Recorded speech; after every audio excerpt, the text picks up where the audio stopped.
اعوذ باللہ من الشیطان الرجیم بسم اللہ الرحمن الرحیم یسبح للہ ما فی السماوات وما فی الارض الملک القدوس العزیز الحکیم صدق اللہ العظیم۔ یہ سورہ جمعہ ہے۔ سورہ جمعہ مدنی صورت ہے۔ آپ جانتے ہیں مدنی صورت کا مطلب ہجرت کے بعد جو صورتیں نازل ہوئی ہے وہ مدنی صورتیں ہیں، اور مدنی صورتوں میں عام طور پر اللہ تبارک و تعالی احکام اور مسائل بیان فرماتے ہیں۔ سب سے پہلے میں ایک بات عرض کر دوں کہ اسی چینل پر الحمدللہ سورۃ المنافقون تک کی جتنی صورتیں ہیں ان تمام کی تفسیر آ چکی ہے۔ یہ سلسلہ رک گیا تھا، اب الحمدللہ شروع ہوا ہے۔ اللہ تعالیٰ سے دعا فرمائے اللہ تبارک و تعالیٰ اس سلسلے کو جاری ساری فرمائے، اور الحمدللہ اللہ رب العزت نے یہ سلسلہ جاری فرمایا ہے، اللہ تعالیٰ اس کو تکمیل تک پہنچائے۔ آج ہم سورہ جمعہ کو سمجھیں گے، اور چونکہ عوام عام طور پر اس کو سنتے ہیں اس لیے عوامی معیار کے مطابق تفسیر ہوگی، اس میں کچھ زیادہ نقطے نکات بیان نہیں ہوں گے۔ سب سے پہلی آیت میں نے پڑھی، یسبح للہ ما فی السماوات وما فی الارض الملک القدوس العزیز الحکیم۔ اس کا ترجمہ ہے اللہ کی پاکی بیان کرتی ہیں وہ چیزیں جو آسمانوں میں ہیں، جو زمین میں ہے۔ وہ اللہ جو بادشاہ ہے، وہ اللہ جو بے عیب ہے، وہ اللہ جو زبردست ہے، وہ اللہ جو حکمت والا ہے۔ اللہ تبارک و تعالیٰ اس آیت کریمہ میں اپنی قدرت بیان فرما رہے ہیں کہ میری قدرت دیکھیے، کہ میری پاکی تمام مخلوقات بیان کرتی ہے، چاہے اس کی زبان ہو یا نہ ہو، ہمیں سنائی دے یا نہ دے، اللہ کی پاکی تمام چیزیں بیان کرتی ہے۔ اس سے اللہ رب العزت نے اپنی قدرت بیان فرمائی ہے، اور دوسری طرف اللہ رب العزت نے اپنے بندوں سے یہ کہا ہے کہ جب دنیا کی دوسری مخلوقات اللہ کی پاکی بیان کرتی ہے تو انسان جو اشرف المخلوق ہے تو اسے تو اشرف المخلوقات ہے تو اسے تو ظاہر سی بات ہے اللہ کی پاکی زیادہ بیان کرنی چاہیے۔ اسی لیے حدیث پاک میں جو بخاری شریف کی آخری روایت ہے کہ اللہ رب العزت کو دو کلمے بہت پسند ہیں، وہ دو کلمے کون سے؟ سبحان اللہ و بحمدہ سبحان اللہ العظیم، یعنی ان دو کلموں میں اللہ کی پاکی بیان کی جا رہی ہے۔ پھر جو آیت ہے هو الذی بعث فی الامیین رسولا منہم یتلو علیہم آیاتہ ویزکیہم ویعلمہم الکتاب والحکمہ وَإِن كَانُوا مِن قَبْلُ لَفِي ضَلَالٍ مُبِينٍ۔ یہ دوسرے نمبر کی آیت ہے۔ اس کا ترجمہ کیا ہے؟ اللہ وہ ذات ہے جس نے بھیجا ان پڑھوں میں ایک رسول کو انہی میں سے۔ کیا کرتا ہے وہ رسول؟ وہ رسول ان پر اللہ کی آیتیں پڑھ کر سناتا ہے، وہ رسول ان لوگوں کو سنوارتا ہے، یعنی ان لوگوں کو پاک کرتا ہے، وہ رسول ان لوگوں کو کتاب اور حکمت سکھاتا ہے، اور یقیناً یہ تمام کے تمام لوگ اس سے پہلے کھلی گمراہی میں تھے۔ اللہ رب العزت اس آیت میں کیا کہنا چاہتے؟ اس آیت میں بھی اللہ تعالیٰ اپنی قدرت بیان فرما رہے۔ ایک طرف کیا قدرت بیان فرما رہے کہ اللہ نے ان پڑھوں کے اندر رسول بھیجا۔ ظاہر سی بات ہے ان پڑھوں کے اندر رسول بھیجا، اور پھر وہ رسول خود امی ہے، وہ پڑھا لکھا نہیں ہے، اس نے کسی استاد سے علم حاصل نہیں کیا ہے، وہ رسول بھی امی ہے، اور پھر اس امی رسول نے امیوں پر اس طرح کی محنت کی کہ وہ پوری دنیا پر چھا گئے۔ اس سے بڑی قدرت کیا ہو سکتی ہے؟ اور دوسری طرف اللہ رب العزت یہ اس آیت کریمہ کے ذریعے اپنا ایک احسان جتلا رہے ہیں کہ اللہ رب العزت نے اس سرزمین پر ہدایت کے لیے، رہبری کے لیے اللہ نے اپنے پیارے بندوں کو بھیجا، تو اللہ نے آخری رسول نبی پاک صلی اللہ تعالیٰ علیہ وسلم کو بھیجا۔ پھر اس نبی کا کیا مشن تھا؟ تو اللہ رب العزت فرما رہے 3 کام تھے اس نبی کے۔ پہلا کام تھا کہ وہ نبی اللہ رب العزت کی جو آیتیں ہیں وہ ان کو پڑھ کر سناتا تھا، قرآن مجید ان کو پڑھ کر سناتا تھا، اور نمبر 2 وہ نبی ان کے ظاہر کو بھی پاک کرتا تھا اور ان کے باطن کو بھی پاک کرتا تھا۔ ظاہر کو پاک کرنے کا مطلب نبی پاک صلی اللہ تعالیٰ علیہ وسلم نے سکھایا کہ کس طرح جو ہے جسم کو پاک رکھنا ہے، کس طرح وضو کرنا ہے، کس طرح غسل کرنا ہے، کس طرح کپڑے کو پاک رکھنا ہے۔ تو ظاہر کو بھی پاک کرتا ہے، اور باطن کو پاک کرنے کا مطلب غلط عقائد سے، نظریات سے پاک کیا، شرک سے پاک کیا، اخلاق عادات کی پاکیزگی، یہ تمام چیزیں اس میں شامل ہے۔ تو اتنی بلند تعلیمات اس نبی نے دی ہے۔ اور تیسرا کام تو اللہ تعالیٰ فرماتے وہ کتاب ان کو سکھاتا ہے، اور کتاب کے بعد فرمایا حکمت بھی ان کو سکھاتا ہے۔ حکمت کا ایک مطلب تو یہ ہے کہ عقل مندی۔ کیا مطلب؟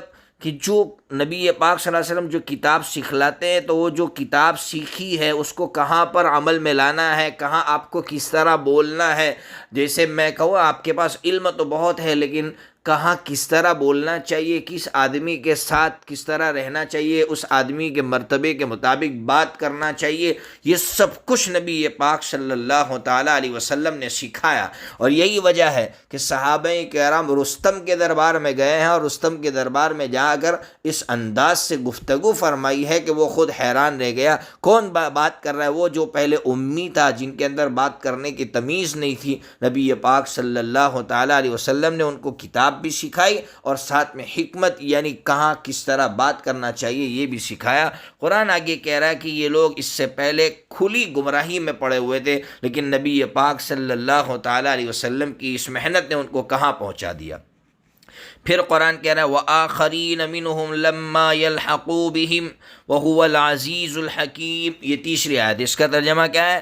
اللہ تعالیٰ نے بھیجا اس رسول کو دوسرے ان لوگوں میں بھی جو ابھی تک ان کے ساتھ نہیں ملے ہیں، وہ اللہ زبردست ہے، حکمت والا ہے۔ کیا کہہ رہے اللہ تعالیٰ اس آیت کریمہ میں؟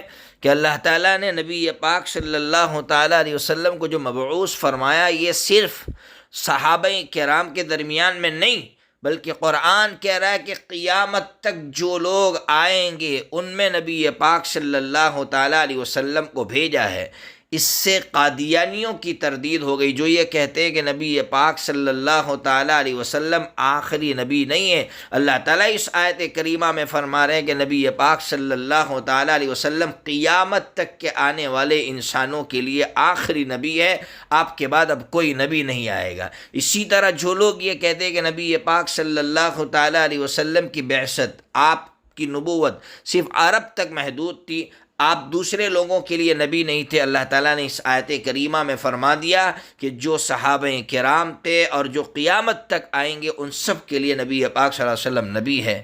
اللہ تبارک و تعالیٰ فرما رہے وہ زبردست ہے، حکمت والا ہے۔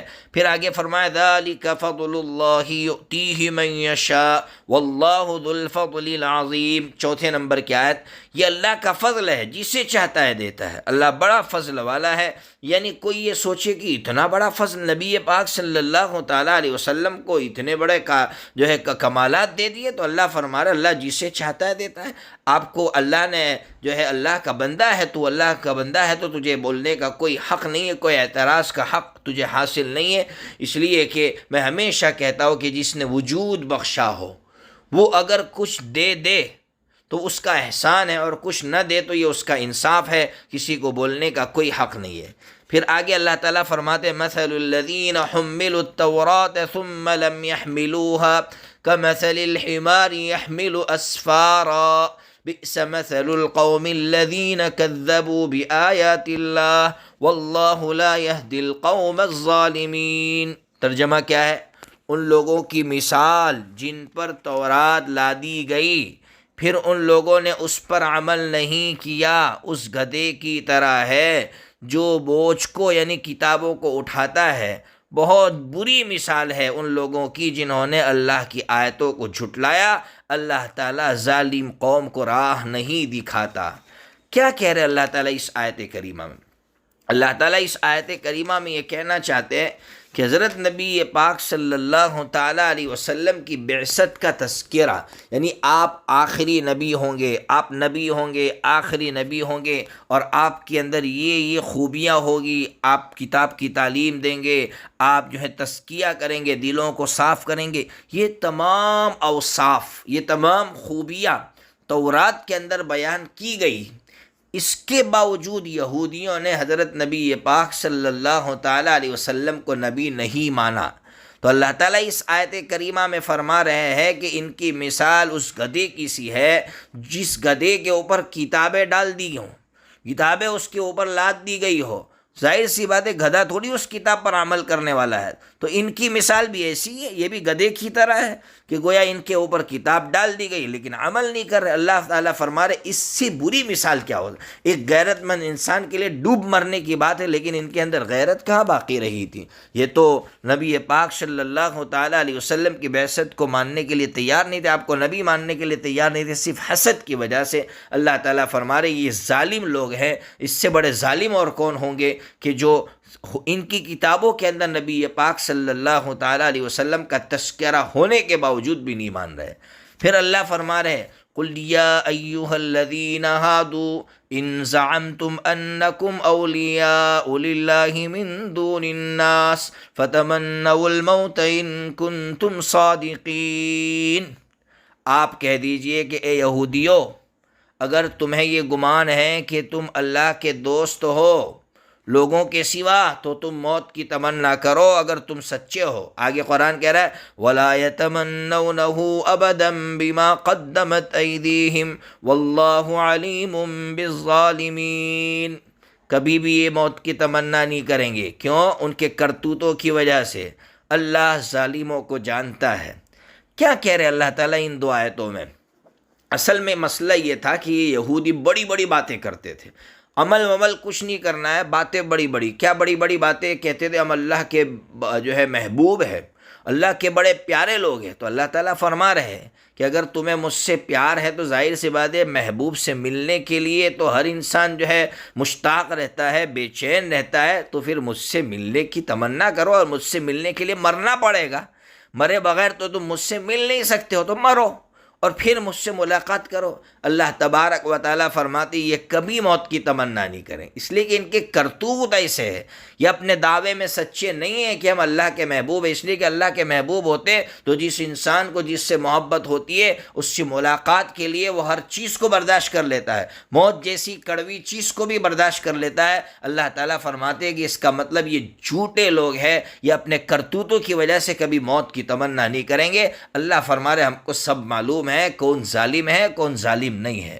پھر آگے اللہ فرما رہے قُلْ إِنَّ الْمَوْتَ الَّذِي تَفِرُّونَ مِنْهُ فَإِنَّهُ مُلَاقِيكُمْ ثُمَّ تُرَدُّونَ إِلَىٰ عَالِمِ الْغَيْبِ وَالشَّهَادَةِ فَيُنَبِّئُكُم بِمَا كُنتُمْ تَعْمَلُونَ.